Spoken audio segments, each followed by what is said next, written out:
Everything from clothing to household items are getting more expensive each day.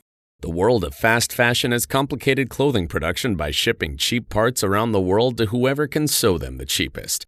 And now you, the consumer, are paying the price with rising costs. American Giant is about keeping things simple and close to home. They aren't affected by tariffs because their products never leave the U.S. Skip the tariff and snag yourself American-made clothing with American Giant. Get 20% off your first order when you use promo code STAPLE20 at american-giant.com. That's 20% off when you use code STAPLE20 at american-giant.com. The Murder Shelf Book Club contains disturbing content related to real-life crimes. Listener discretion is advised. They rule the streets. They take what they want. Hand it over, street meats, before we make you dead meat. And you'll have to deal with them if you want to make it through the night. If Ashley wants to survive, she'll need to fight on their turf. She'll have to fight dirty. Stop struggling. And she'll have to pick them off one by one if she hopes to make it through the night. Make It Through the Night, the savage novel of revenge and violence on the streets by Amy Cotto. Available now from Amazon.com. Find more by author Amy Cotto by visiting tvfanatic.blog or on Twitter at TV_fanatic_girl. Make It Through the Night by Amy Cotto. Her night from hell has only just begun. Cold case Clay Bryant unravels a 20-year-old cold case murder.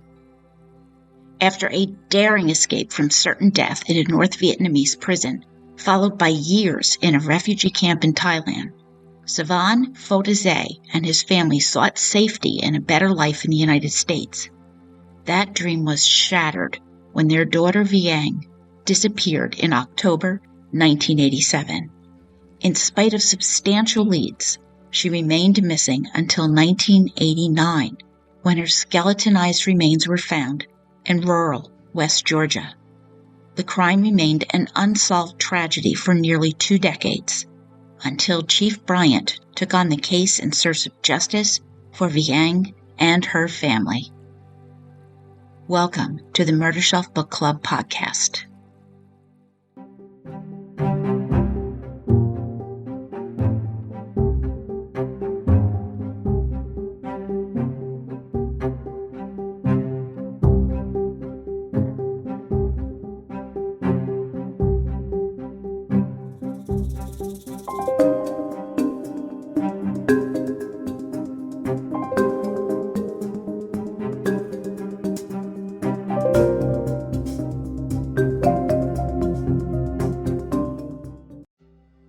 Welcome to the Murder Shelf Book Club podcast. I am your host, Jill. I am so excited to bring you this extra special episode.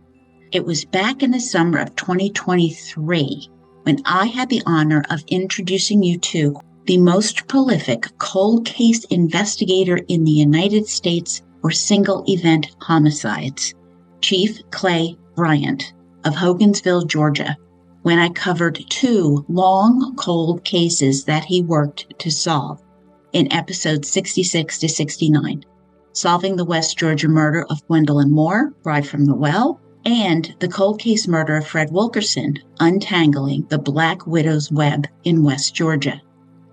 When I interviewed Chief Clay Bryant, we discussed these cases in detail, but he also mentioned his next book, which, as of October 15th, 2024, is out.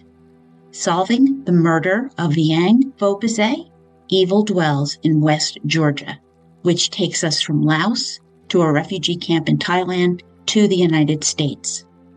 For those of you who haven't heard Clay Bryant's previous episodes, a bit about one of my favorite law enforcement people on planet Earth.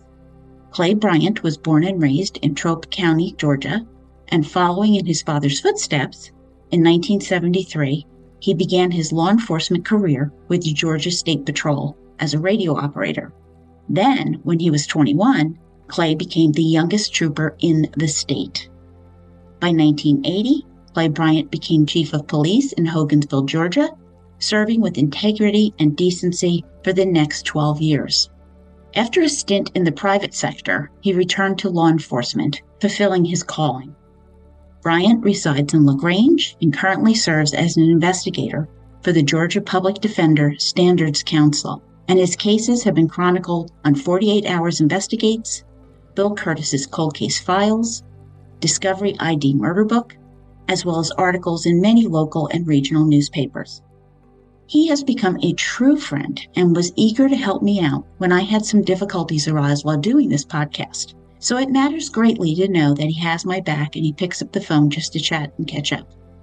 So let's hear about this new book, which is a doozy and you really should read. Murder Bookies, let me welcome Chief Clay Bryant to the show. Thank you for being here. It's good to see you, Clay Bryant. Well, thank you so much for the invitation, Ms. Jill. I appreciate it very much. Well, I loved your first two books. I definitely love this one as well. It's a really amazing story. It is, actually. Just tell me how the whole story unfolds. Go for it. The backstory is just unbelievable, but every word of it's the truth as exactly as it happened. It's a story of how the system failed to hold somebody accountable for some terrible injustices and the terrible price that some people paid for it. So true. So absolutely true. This is a story of a young girl. She came to this country. She was an immigrant from Laos. Her name was Vieng Phovixay. At the end of the Vietnam War, her father, Vieng Phovixay, was an American asset for intelligence in the Vietnam War. He lived just across the border into Laos at about the level of the demilitarized zone. Yeah, the DMZ. After the South capitulated and the North began to take over, they sent the NVA and the Viet Cong on a mission of terror, actually, and everyone that they considered a collaborator with the South, with United States forces, they imprisoned. Well, Vieng Phovixay was one of those. They went into Laos, kidnapped him, and took him back into North Vietnam and put him in a pit in the ground that served as a prison, along with several others. And that allowed one guard to be able to guard several men basically in a hole in the ground that they would put in a hole to die. Well, Vieng Phovixay had a wife. His wife was, of course, devoted to him, their family, and her name was Con. Con got with her family, and with the liquidation of most of their possessions and some money that she'd raised from her family, she was able to make a trek up into North Vietnam. Most of the information traveled up and down the jungle path in that part of the world. So she had found out where Vieng may have been. And she was able to travel there, and she bribed that guard that was looking after the pit. And she retrieved him out of the hole in the ground before he had a chance to starve to death. And together, they fashioned him a raft and floated down the Mekong River with what little they had left. And I think at that point, they already had one child. And they floated down to Thailand and got into a refugee camp in Thailand. And they stayed there for the next few years. And at some point, while in the refugee camp, they started having more children. Con gave birth to 2 more daughters and 2 sons, one of which died of dysentery in the camp. Well, at some point in time, U.S. State Department, along with, I would suppose, the CIA, found him and substantiated the fact that he was, in fact, an American intelligence asset. They brought him to this country by way of San Francisco to Atlanta, and they got him asylum granted by the State Department. And the First Baptist Church of Newnan, Georgia, sponsored him and his family, and they gave him a job. And his children, even though when they first got here they could only speak French and Laotian, they were very dedicated to learning and they did very well. Vieng was the oldest daughter. In 1987, she graduated from the Nearland High School with honors and had a academic scholarship waiting for her, but she had elected to work. She elected to stay out a quarter and start school later and try to make her up a little money to have when she started that educational journey in college. Mm-hmm. She had a boyfriend, and on the morning of October 10th, 1987, Vieng Phovixay was kidnapped by a serial sex offender, and her body found 2 years later. Vieng was stripped of her own clothing, tied to a tree in Harris County, Georgia. And if there was ever a case of justice system failing someone at every level, the justice system failed Vieng Phovixay and the other subsequent victims that this monster had. He was truly the evil that was allowed to dwell among us. Yeah, he was. He really was. As the story goes, and I don't want to give away too much of the book, but the initial investigation was nothing like what it should have been. It's hard for me to even describe my feelings about what happened early on in this case. The case fell through every crack in the world, and I don't know why it ended up like it did. In the very beginning, the investigator that was in charge of this case, had he been a little more cognizant of the information that he received, but the case went cold. She was never heard from again. Vieng Phovixay was a pretty bright child, and her life ended in a very, very savage way too soon. And because of failures of our justice system, a very, very evil man that was allowed to dwell among us. You're not kidding. Given that this family struggled, starved, it sounded so simple. They constructed a raft and went down the Mekong River. It's mind-blowing that here, and they work for this, and they wind up here in the United States where they're going to be safe. Ugh. As you know, they basically escaped survived certain death at the hands of an adversary that was intent on killing him. The journey down the Mekong was absolutely perilous.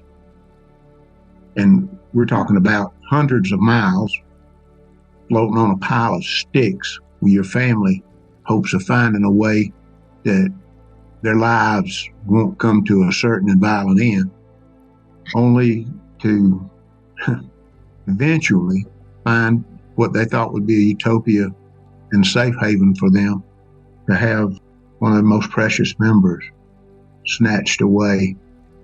That hung with me during the whole story, that they'd escaped the bad. They'd come to the United States. You know, it was supposed to be this fresh start and so much future, and she's thriving. Absolutely she was. And the terrible thing, was the initial investigation. Some things that came along just weren't followed up on in a way that they should have been. And because of that, Vieng's body was laying to waste by scavengers and so forth for 2 years before she was found. And the book will outline that. There was a change of leadership at the GBI office, and they were trying to close old cases that they could. And they closed this one administratively, and it laid fallow for 2 years. And then in November of '89, her body's found. New agents assigned to the case. And you got to remember too now, this was not long after. People were still remembering a little bit about Vietnam. And these are an immigrant family that nobody knew about their history. They just knew they were an immigrant family. So but I can tell you this, the new agents assigned to the case His name was Gary Rothwell. When her body was found, he was the case agent that was assigned. It took them a few days to identify who she was, and they did that by clothing and whatnot. And Gary Rothwell is dedicated, well-educated, and a tremendously good investigator. He devotes nearly the next 2 years to this case. He worked this thing relentlessly, and he presented it to the district attorney's office in the Chattahoochee Circuit. And I think their intention was just to kick the can down the road. They had a couple of death penalty cases going on, and that's saps of resources in the office. And I think all they were doing was putting this case off until they'd have the time and resources to deal with it. Well, tragically, what happened, just at the point where it's ready to travel, guess what? He gets promoted and transferred, and the case falls on its face again. Oh, no. And the case was then handed off to another agent who had lived, ate, and breathed this case for 2 years. And it was from actually the origin of the case is from by now 4 years before. And he has a stack of active cases on his desk, probably foot high. And the whole case just kind of gets buried. And it stayed buried there until, I guess it was in 2005, when I had the opportunity to meet Gary Rothwell again. Gary had been a friend of mine, excellent investigator. It was through his dedication that the case came back alive. And we were talking at the courthouse while we were trying another old cold case homicide that he'd been involved in years before. Gary Rothwell came to me and he said, there's a case that to this day I lose sleep over. And he told me about Vieng Phovixay, what had been done, what hadn't been done, and how he felt like this was surely a case that could be brought to justice. The work that he had done was stellar on the case. And with his help, we're able to move forward in the case. It seems like they don't set out to let a case go cold, but life happens and people do get promotions and they move out of positions and they pass things off to the next person who maybe isn't up to speed on what's happening. It's just such a shame that it became disjointed. And as you said, it kind of fell through the cracks. These cold cases drive you crazy. But I'm always glad there seems to be somebody, at least in your stories anyway, who is tenacious and does want to investigate. This case, like I said, it failed at every level. Our justice system is comprised of law enforcement, the judicial system, and the correction system. And every one of those failed to some degree or another that resulted in tragedy. It was just a horrible situation for the Phovixay family. And the case was prematurely closed. From looking back, there was plenty of evidence and information that should have resulted in I would have said, a fairly quick arrest for a horrific crime. And I think she was probably killed that day. If they'd followed the leads that they had and were obvious that appeared to me to be, that they should have cleared the crime in a week or so. It was just an awful, awful situation. I never wanted to be a person who's critical of somebody else's work. But, the truth is what the truth is. That's what's so frustrating.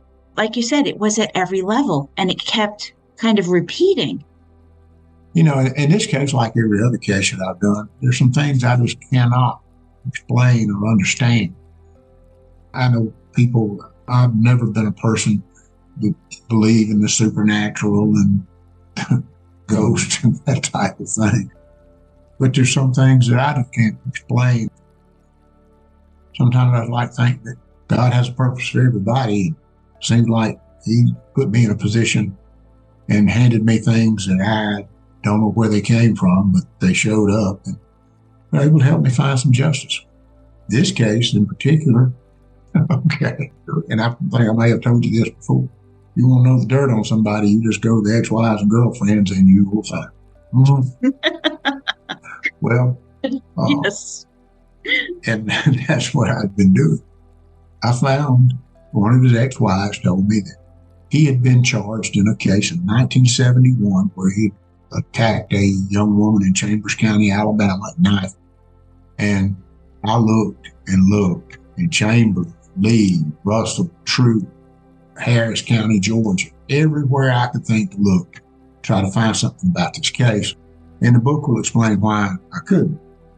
But my wife works for the Superior Court in Troop County, did at that time. And she was a clerk in the Superior Criminal Court. She called me one day at the DA's office and said, hey, myself and some of the girls, we're going to go out to a local restaurant and have a little get together. You want to meet us out there? And of course I said I would. Went out to a restaurant and there were 5 or 6 of the ladies out of the office there. And one of them had brought her sister-in-law. And I introduced myself to her and she did to me. I'd never met this woman before in my life.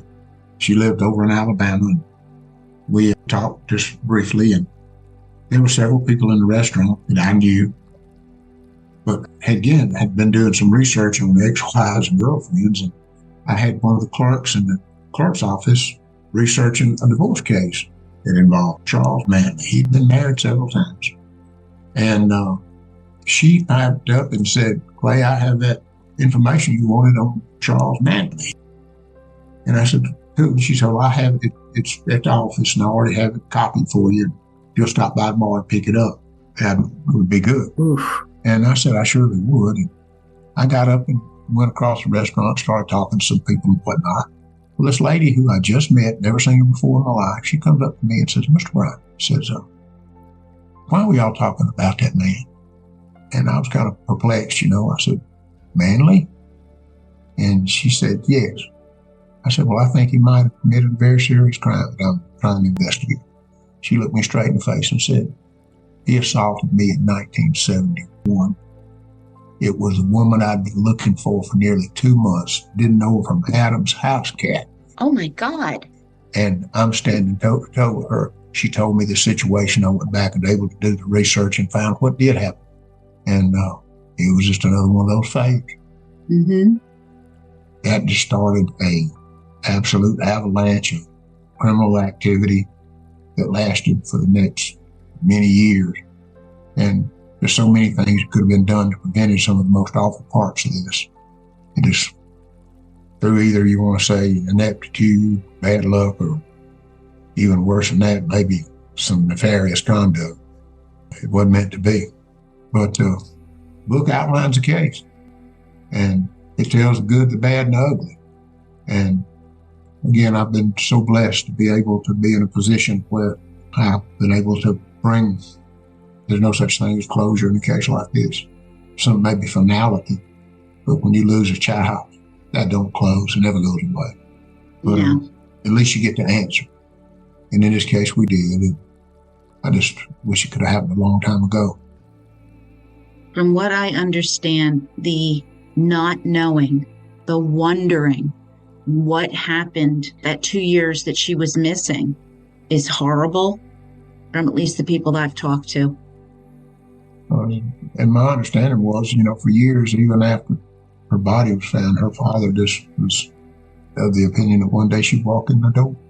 And it devastated him from a health standpoint for years and years.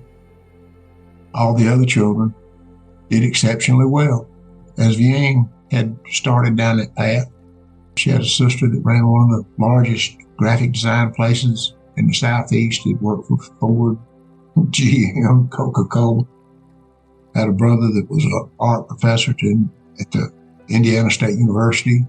Another sister was a CPA. They were wonderful people. Like I said, the irony, you know, they fled from what their father knew was going to be certain death and torture in a remote part of the world to come to what they thought would be a safe haven, only to find barbarism at the hands of somebody that should never have been in a position to do it in the first place. But I hope anyone that reads the book understands, you know, there are good and the bad points of it. As bad as the initial investigation was, the work that Rothwell did was exemplary. You know, my hat's off to him, and there are a lot of people that I'd like to think did eventuality of finding some justice for this young lady. And Gary Ross was that person. As he said, the day you talked to me about it, he not fall asleep, and still to this day do it over his case. It would never come to fruition. You got there. I'm just sorry it had to be cold for so many years because it makes it so much harder. You have to go from the initial investigation and talking to witnesses. You have to find all of those people again. And recollections change. Situations change. Health changes. That witnesses die. And you have to go back and revisit all of that. Well, it's hard to go back and put things together. The good thing is there was some testimonial evidence, people that described him, that saw him that day, a very unique vehicle. You know, if I asked you, Jill, what were you doing third day of March of this year? Just off the top of your head, unless it was your birthday, you're going to tell me, Clay, I have no idea.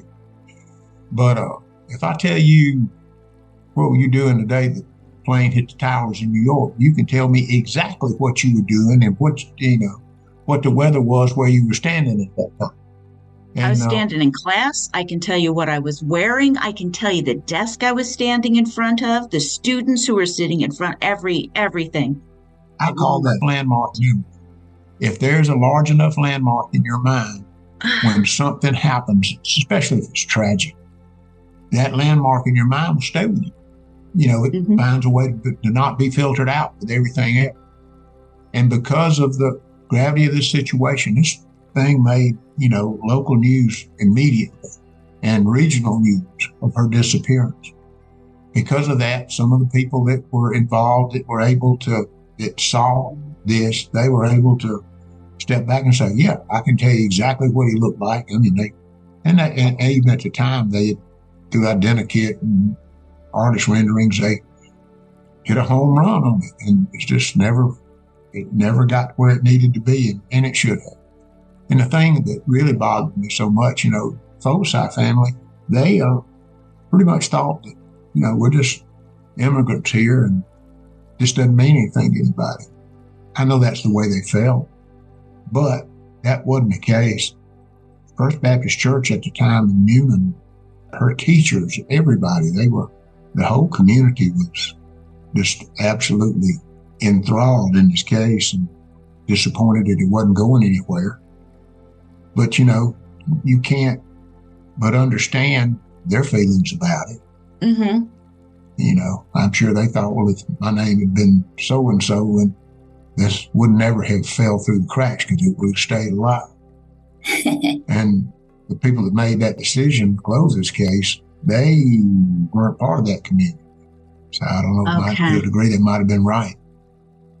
I'll tell you this, my district attorney, Peter Scandalakis. Oh, Pete Scandalakis. He allowed me the opportunity to deal with these old cases, and he was truly a guy of justice, and I appreciate he and the attorney that prosecuted this case was Raymond Mayer, and he did an excellent job. Anytime you breathe life back into a case that's 20 years old, based largely on testimonial evidence, and it's somewhat miraculous, but we were able to do that. Again, I hope anybody that reads the book from cover to cover, it's a short read. I mean, I don't put a lot of fluff in on it. The story deserves to be longer than the book is, but it is what it is. Man, a few words. It's the facts and where it began, where it ended, how we got there. So I thank you so much for the opportunity to let folks know about the book. It's a good one, and we still got a couple more to come. I've been very lucky and blessed with the opportunity to help in some situations where we did find some justice for people. Still doing that today. I retired from my day job with the state, and one of the local sheriff's office, Sheriff Woodruff, he called me and said, hey, I've got a few old cases that I'd like to look at. And he got me to come, and we're doing that now. We've already found some resolution to one almost immediately. It was from 1987, I believe it was. Yeah, 1987. But also, I don't know what it is about that year, but I've had 3 or 4 that were right there. And, but this was a story of a young lady that was dismembered. Everything that you could do to hide her identity was done. This girl was decapitated, hands, feet cut off. And we finally got her identified. She was an orphan in New York. The lady picked up her identity that I feel absolutely sure is the perpetrator, that lived as her for the next 8 years. Received Social Security benefits, Section 8 housing, food stamp benefits. But that's another book. That's another book, and it'll be a good. Well, that one sounds compelling. All your stories are compelling, but that's just awful. They're all awful, but that's going to be a hell of a book. But anyway, I can't tell you how much I appreciate you and your audience for giving me the opportunity to talk about this book, and hopefully we're going to have at least another couple more. But Jill, thank you so much. I'm looking forward to it. I am happy to share the news. And I want to remember these people. I want to remember them. I want to say the name Vieng. I want people to know she was here and she was a bright light. I want to remember. I had a chance to go into a little art bookstore in Unum right after we solved this case. I mentioned the name Vieng Phovixay. And a lady was in there, and she said she had actually been a teacher in the school where Vieng had gone to school. And she had no idea. At that point, we had already tried and convicted the guy that did this heinous crime. And she had no idea that anybody ever been punished. It just makes you think, you try to set as much right as you can, but there's always going to be a hole there. Hopefully that the joy that I saw in the Phovixay family's face the day that we got a guilty verdict, so maybe gave them some relief. I certainly hope so. Something to be able to go on. And if you said they were smiling, that's good enough for me. Well, I'll say they were smiling. They were actually tears of joy. Yeah, exactly. Clay, thank you so much for doing this. I really appreciate it. Are we going to meet back next year and do the same thing for the next one? Absolutely. I need to crank up the old laptop and get to writing.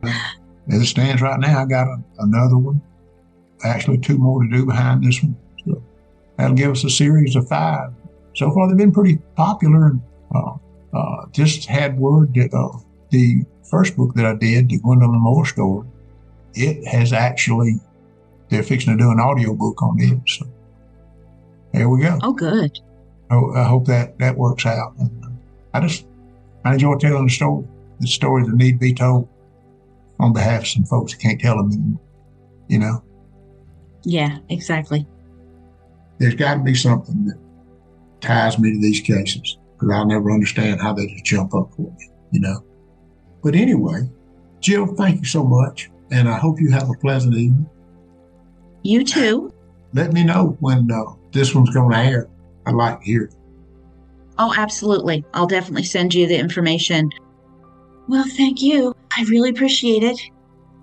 Yes, ma'am. Then I will talk to you. Well, I'll talk to you hopefully before next book. Oh, yeah, you will. I will. I promise you. Before it goes to the publisher, you'll have you'll get an edit copy. I'm going to hold you to that. Ditto. Thank you so much, hon. Well, you have a pleasant evening, and I will be talking to you later. All right, then. Take care now. Well, I hope you enjoyed that conversation with the chief as much as I did Murder Bookies. It means a great deal that the Phovixay family got justice when Charles Manley was convicted for Vieng's murder, a cold case no more. Clay Bryant is a man of integrity and honest to a fault, and I hope you will support him by reading this latest book. All right, check out my blog for my review and details about the case at www.murdershelfbookclub.com. The book can be purchased on Amazon. Just search Solving the Murder of Vieng Phovixay or Clay Bryant. Now, my next episode will be out shortly. As always, I appreciate you Patreon Murder Bookies for helping me to select the books I feature, and all of you other Murder Bookies too. We keep working my way through my murder shelf, but there seem to be more and more and more books to choose from. So suggest a case by joining Patreon for $4 a month, and please contact me with any questions or comments at jill@murdershelfbookclub.com, on Facebook, X, Instagram, or YouTube. I see you as you hear me. Be safe and trust your gut. Hello, twisted humans. Do you find yourself wanting to know more about the latest murder, conspiracy, cult, or haunting? Then this is the podcast for you. In 1952, there was a record high of UFOs reported. 1,500 sightings. There has been evidence of human sacrifice, devil worship, and it is haunted by more spirits than can be counted. A family of 2 adults and 2 kids reportedly saw a giant flying thing with glowing red eyes. And meanwhile, the family's nanny that helped Veronica to care for her and Lucian's children was found bludgeoned to death in the basement of their family home. I'm Alicia. And I'm Sierra, and this is Twisted and Uncorked.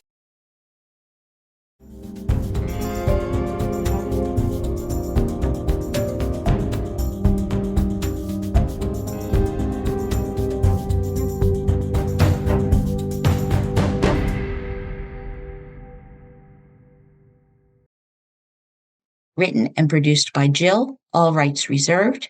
Music, The Pewter Elephant by Blue Dot Sessions.